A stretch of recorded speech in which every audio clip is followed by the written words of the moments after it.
আজকে বাংলাদেশের গণতন্ত্র আজকে ধ্বংসের মুখোমুখি। বাংলাদেশের গণতন্ত্র আজকে বিপন্ন হওয়ার পথে। আমি মনে করি বাংলাদেশের গণতন্ত্রের ধারা, এই ধারাকে রাখতে হলে, অব্যাহত রাখতে হলে আমি মনে করি এখনই সময় এসেছে বাংলাদেশের গণতন্ত্রের পথে ফিরে আসা।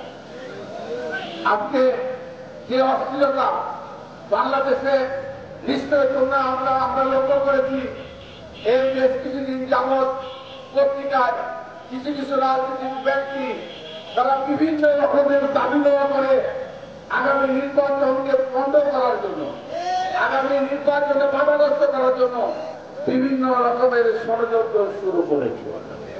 আমাদের একটাই আহ্বান, আগামী নির্বাচন যদি সময় মতো না হয়, 5ই আগস্ট বাংলাদেশের শাসিককে উৎখাত করে যাদের রক্তের বিনিময়ে বাংলাদেশের যে গণতন্ত্র, বাংলাদেশের যে স্বাধীনতা এদেশের মানুষ ফিরে পেয়েছে, এই স্বাধীনতা, এই গণতন্ত্র, মানুষের ভোটের অধিকার আবার হারানোর মুখোমুখি হতে পারে বলে আমি মনে করি।